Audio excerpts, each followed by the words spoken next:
मिनशैतानिर्रजीम बिस्मिल्लाहिर्रहमानिर्रहीम अस्सलाम वालेकुम टू माय डियर स्टूडेंट्स। आज हम लोग जो नेक्स्ट वीडियो है, जो हमारी अब की वीडियो है, इसमें हम लोग जो फर्स्ट ईयर का मैथमेटिक्स है उसमें चैप्टर नंबर जो 3 है मैट्रिसेस और डिटर्मिनेंट्स के बारे में है, उसका हम लोग क्वेश्चन नंबर 13 करने जा रहे हैं। जो 12 नंबर हमने किया उसमें और इसमें कुछ फ़र्क है हमारे पास। देखें, अगर मैं इस पहले वाले पार्ट को लेता हूँ, ये हम लोग इसका सोल्यूशन लेते हैं। पहले वाले पार्ट का ये है 5 1 0 0 2 3 1 इंटू ए इक्वल्स टू 3 - 7 0 0 7 2। अब जरा गौर करें कि हमने यहां से ए को फाइंड आउट करना है। मैं अगर इसको इधर शिफ्ट करता हूं तो ये चले कोई भी मैं मान लेता हूं, ये बी है, ए है और इसको मान लिया सी है। अगर मैं इसको शिफ्ट करता हूं तो बी इधर इनवर्स का हो जाएगा इनटू सी। अब याद रखिए कि लेफ्ट पर है तो इधर भी लेफ्ट पर आएगा। अब जरा गौर करें कि जब मैं इसका इनवर्स लूंगा तो ये मेरे पास जो ये वाली वैल्यू है, इसका इनवर्स जब मैं लूंगा तो इनवर्स में हमारे पास क्या आएगा, हमारे पास एक डिटर्मिनेंट आएगा और उसके बाद एडजॉइंट आएगा। जब हम लोग डिटर्मिनेंट को लेंगे तो हमने तो सीखा 2/2 का डिटर्मिनेंट सीखा, तो तब तो हमारे लिए क्या होगा, 2/2 में तो इसको इसके करना है, फिर इसको करना है, फिर माइनस बाद दरमियान में माइनस आना है। तो इस तरह से हम लोग डिटर्मिनेंट फाइंड आउट कर लेते हैं।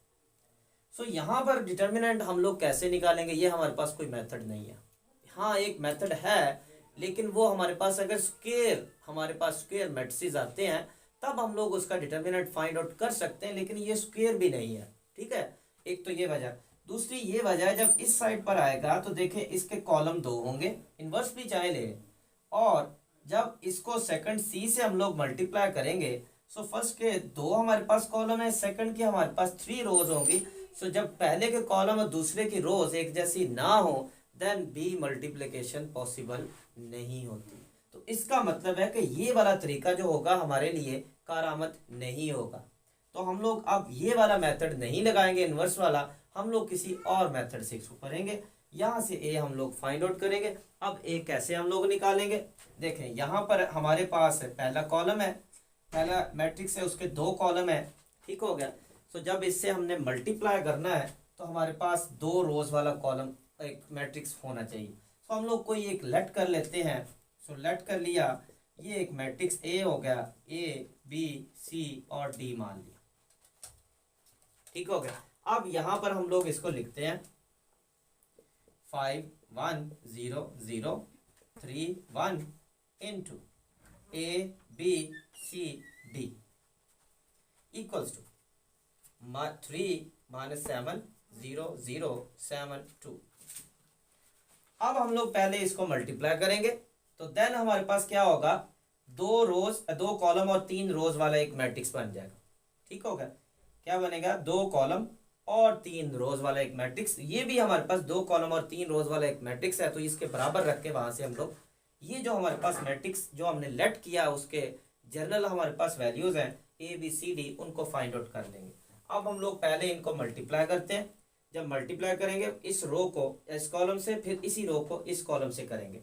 सो रो को करेंगे जब, तो रो का फर्स्ट, कॉलम का फर्स्ट तो 5a, रो का सेकंड, कॉलम का सेकंड तो प्लस सी बन गया।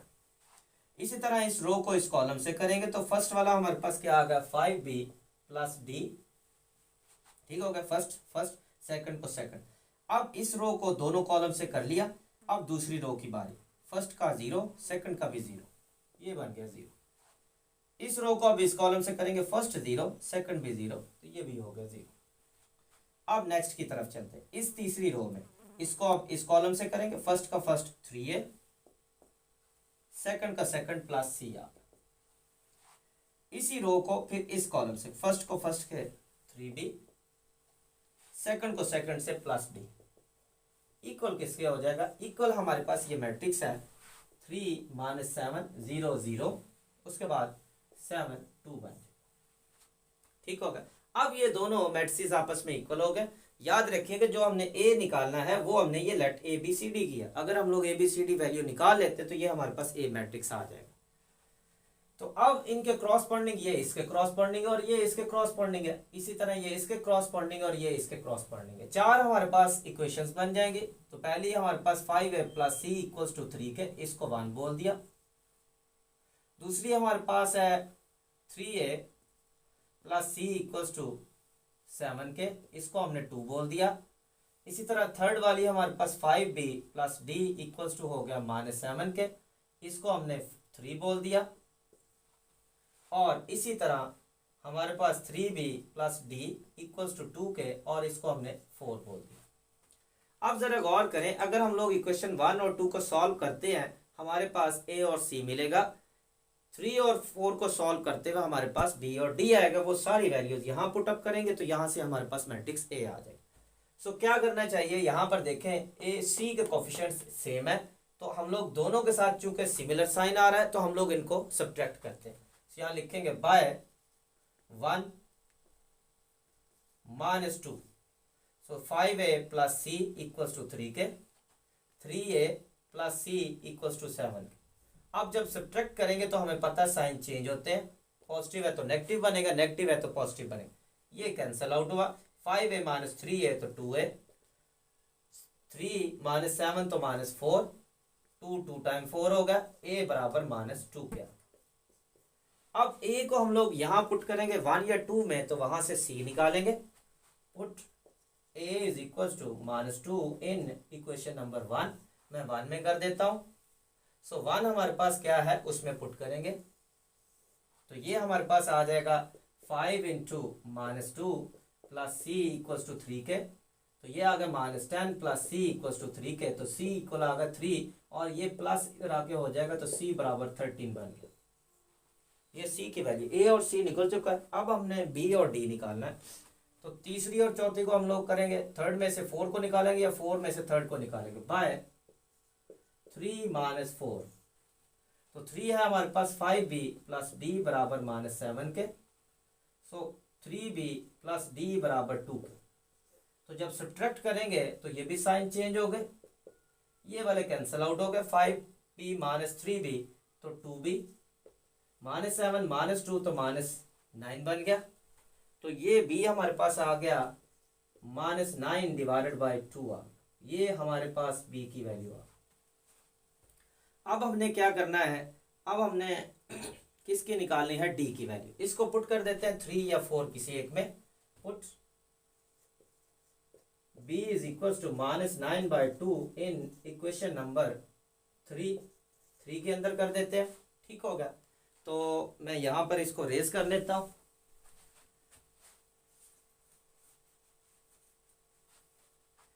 अब देखें यहां पर मैं पुट करूंगा 3 के अंदर, 3 हमारे पास ये है, 5 इंटू बी की वैल्यू हमारे पास क्या है -9/2, और प्लस हमारे पास क्या आ रहा है d इक्वल्स टू 2 के, ठीक हो गया। अब ये आ गया -45/2 प्लस d इक्वल्स टू 2 के, और नेक्स्ट हम लोग क्या करेंगे, नेक्स्ट हम लोग 45 को इधर ला के माइनस का करेंगे, 45/2 माइनस हो गया, इधर आके 2 एलसीएम आ गया, 4 माइनस 45, सो डी हमारे पास आ जाएगा -41/2। सो यूं हमारे पास डी की वैल्यू आ गई। अब हम लोगों ने क्या लिखना है, यहाँ पर हम लोग लिखेंगे, अब जो रिक्वायर्ड वेक्टर होगा वो हम लोग लिखेंगे। तो ये हमारे पास है, हम लोग यहाँ पर लिख देते हैं रिक्वायर्ड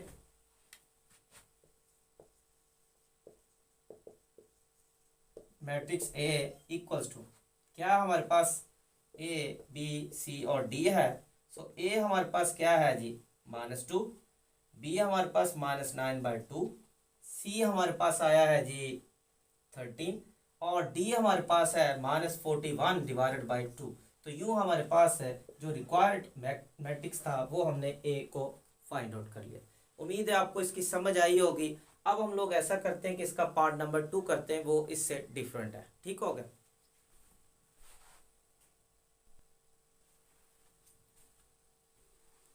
अच्छा, अब हम लोग इसका जो क्वेश्चन नंबर 13 है उसका पार्ट नंबर 2 करने जा रहे हैं, जो कि ये मैट्रिक्स दिया into A equals to this matrix है। अब जरा गौर करें कि पहले वाला पार्ट और उस दूसरे वाला जो पार्ट है, इन दोनों में फर्क क्या आ रहा है। फर्क ये आ रहा है कि ये जो हमारे पास मैट्रिक्स है, इसके दो ही कॉलम है, दो ही रोज है। अगर इसको इस साइड पर शिफ्ट करते हैं तो यहाँ पर हमारे पास ये इधर लेफ्ट पर मल्टीपल, लेट्स सपोज कि ये हमारे पास बी हो गया, ए हो गया और ये सी हो गया। जब इसको शिफ्ट करेंगे तो बी इधर इनवर्स ऑफ इनटू सी होगा। अच्छा, तो देखे जरा, अब बी का इनवर्स जब लेंगे तो यहाँ पर बी का तो हमारे पास दो रोज है और दो ही कॉलम है, तो जब इसका इनवर्स लेंगे तो उसके भी दो रोज और दो कॉलम होंगे। ऑर्डर तो सेम रहेगा, ऑर्डर तो नहीं ना चेंज होगा। जब यहाँ पर हम लोग लेंगे तो बी इनवर्स उसके टू कॉलम है, टू रोज है, टू कॉलम होंगे। अब सेकंड वाला सी, इसके भी टू ही हमारे पास रोज होंगी। याद रखिए कि जब मल्टीप्लिकेशन करते हैं तो पहले वाले के कॉलम चेक करते हैं, दूसरे वाले के रोज। अगर ये सिमिलर आ गई देन मल्टीप्लिकेशन पॉसिबल। तो इसके तो कॉलम दो बनेंगे, सेकंड जो हमारे पास सी, इसकी रोज भी दो है, तो यहाँ पर आके मल्टीप्लिकेशन पॉसिबल होगी। तो इसीलिए हम लोग ऐसा करते कि इसको इनवर्स वाले से कर लेते। हाँ, ये हम लोग उस तरह जो जर्नल हमने लेट किया था ए बी सी डी, यहाँ पर नहीं करेंगे। उसकी एक वजह ये थी कि यहाँ पर जो हमारे पास मैट्रिक्स आ रहा है राइट साइड पर, वहां पर जरा गौर करें, वहां दो कॉलम थे, तीन रोज थी। एक इधर हमारे पास जो मल्टीप्लाई हो रहा था ए के साथ, उसके भी दो कॉलम थे, तीन रोज थी। इसीलिए हम लोगों ने जब इस साइड पर हमने उसको लेट किया था, मल्टीप्लाई किया, तो हमारे पास दोनों इक्वल मैट्रिसेस आ गए थे और क्रॉसपोंडिंग एलिमेंट्स को इक्वल रख के वहां से निकाले। लेकिन यहां पर जरा गौर करें, दो कॉलम दो रोज वाला हमारे पास मैट्रिक्स आ रहा है, इधर हमारे पास तीन कॉलम है, दो रोज है, तो यहां पर हम लोग इक्वल रख के नहीं निकाल सके। तो इसीलिए अब इसको कोई हम लोग जर्नल लेट नहीं करेंगे, इसको इनवर्स वाले मेथड से कर लेते हैं, क्योंकि मल्टीप्लिकेशन भी पॉसिबल आ रही है। पहले जो था उसमें मल्टीप्लिकेशन पॉसिबल नहीं थी। ठीक हो गया। अच्छा, अब हम लोग क्या करेंगे, सबसे पहले तो हम लोग इसको लेट करेंगे इन मैट्रिसेस को, उसके बाद फिर आगे चलते हैं। सो लेट कर लिया, फर्स्ट वाला ए हो गया, सॉरी ये तो हमारे पास मौजूद है, इसको बी मान लो, 2 - 1 - 1 2, और इसको हमने सी मान लिया, 0 - 3 8 3 3 - 7। ठीक होगा। अच्छा, चूंकि हमने इसको उधर शिफ्ट करना है, इनवर्स निकालना, तो इनवर्स के लिए सबसे पहले एग्जिस्टेंस चेक करनी है, आया कि इनवर्स एग्जिस्ट करता है कि नहीं। तो चेक करेंगे आया सिंगुलर है या नॉन सिंगुलर है। सो पहले हम लोग इसका डिटर्मिनेंट लेंगे, 2 - 1 - 1 2, तो क्रॉस मल्टीप्लाई 4, दरमियान माइनस आया, फिर इन दोनों को +1 बन जाएगा, माइनस माइनस +1 हो गया, तो ये बन जाएगा 3। अब सोल्यूशन पॉसिबल है, क्योंकि ये एक नॉन सिंगुलर आ गया, because it's a non singular, therefore it's inverse exist. ठीक हो गया। अब हम लोग क्या करेंगे, इसको चूंकि हमने बी लेट, इसका सॉरी इसका एडजॉइंट भी साथ ही निकाल लेते, क्योंकि जरूरत आगे पड़नी है हमें। एडजॉइंट में क्या करना है, इसकी जगह चेंज करनी और इनके साइन चेंज करने। ठीक हो गया। अच्छा, अब ये एडजॉइंट भी आ गया। अब हम लोग इसको लिखते हैं, इसको हमने लेट किया था बी, ये है ए और राइट पर है सी। चूंकि हमने ए को फाइंड आउट करना है, तो बी को जब इस साइड पर शिफ्ट करेंगे, सो ये हमारे पास हो जाएगा ए इक्वल्स टू होगा बी इनवर्स सी। बी चूंकि लेफ्ट पर है, तो मैंने लेफ्ट पर ही इसका इनवर्स रखा। ये वाला पॉइंट जेन में बिठा ले, मैंने बार बार इस पॉइंट को बताया है कि ये आपने चेक रखना है कि आया कि ये मल्टीप्लिकेशन जो हो रही है लेफ्ट पर हो रही है राइट पर, उस हिसाब से हम लोगों ने जब इसको शिफ्ट करना दूसरी साइड पर, तो वहां पर उसका इनवर्स भी लेफ्ट और राइट के हिसाब से होगा। ठीक होगा, अदरवाइज आपका आंसर गलत हो जाएगा। अच्छा, अब यहां पर हम लोग बी इनवर्स बराबर adjoint of B over determinant of B into C. So adjoint of B हमारे पास क्या है जी, वो हमारे पास है 2 1 1 2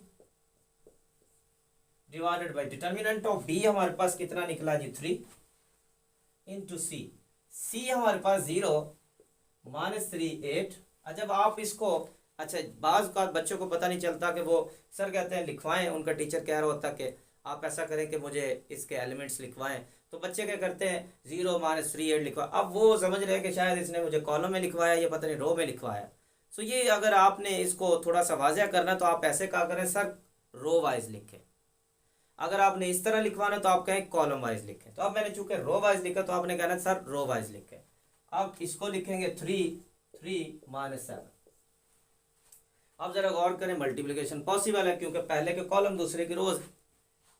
पहले का कॉलम 2 है, रोज दूसरे की 2 है, तो सोल्यूशन पॉसिबल है, मल्टीप्लिकेशन पॉसिबल है। अब मल्टीप्लिकेशन करते हैं इस रो को इस कॉलम से। फर्स्ट कॉलम रो का फर्स्ट, कॉलम का फर्स्ट 0, रो का सेकंड, कॉलम का सेकंड 3 आ गया। इस रो को अब दूसरे column, first first -6, second second +3, ठीक हो गया। इसी तरह इस रो को अब तीसरे कॉलम, फर्स्ट कॉलम का रो का फर्स्ट, कॉलम का फर्स्ट 16, रो का दूसरा, कॉलम का दूसरा -7, ठीक हो गया। अब इस रो को मैंने तीनों कॉलम से किया, इसी तरह इस रो को भी तीनों कॉलम से कर। रो का फर्स्ट, कॉलम का फर्स्ट 0, रो का सेकंड, कॉलम का सेकंड +6। इसी तरह दूसरी रो को दूसरे कॉलम से करेंगे, रो का फर्स्ट, कॉलम का फर्स्ट -3, रो का सेकंड, कॉलम का सेकंड +6। इसी रो को तीसरे कॉलम का फर्स्ट फर्स्ट 8, सेकंड सेकंड -14 और डिवाइडेड बाय क्या है 3। तो अब हम लोग इनको ऐड करेंगे, 3 + 0 तो 3, -6 + 3 तो -3, 16 - 7 तो 9, 6 + 0 तो 6, 6 - 3 तो 3, -14 + 8 तो -6, डिवाइडेड बाय क्या है 3। अब हम लोग सारी वैल्यूज को 3 पर डिवाइड कर देते हैं क्योंकि ये मुकम्मल डिवाइड हो रही है।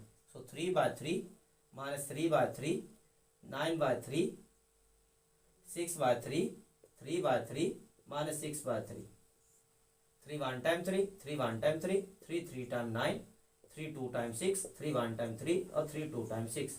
सो अब ये हमारे पास जो फाइनल इसका आंसर आया वो फाइनल आया है 1 -1 3, उसके बाद आया है 2 1 -2। सो ये हमारे पास फाइनल आंसर आ गया, ठीक हो गया। तो ये हमारे पास, सॉरी ये एक्स नहीं था, ये हमारे पास हमने मालूम क्या करना था, हमने ए फाइंड आउट करना है, एक्स नहीं ए है। तो ये हमारे पास ए का मैट्रिक्स आया, ठीक हो गया। उम्मीद है आपको समझ आई होगी। इंशाल्लाह हम लोग क्या करेंगे, जो नेक्स्ट हमारे पास लेक्चर आ रहा है उसमें हम लोग नेक्स्ट कुछ प्रॉब्लम्स को करेंगे। और तब तक के लिए मुझे इजाज़त दीजिए, अल्लाह हाफिज़। और हाँ, एक और बात है, अगर आपको किसी चीज़ की समझ ना आए तो आप कमेंट्स में जाके मुझे कमेंट भी कर दिया करें ताकि मुझे पता चले कि कौन सा आपको प्रॉब्लम आ रहा है, ठीक हो गया।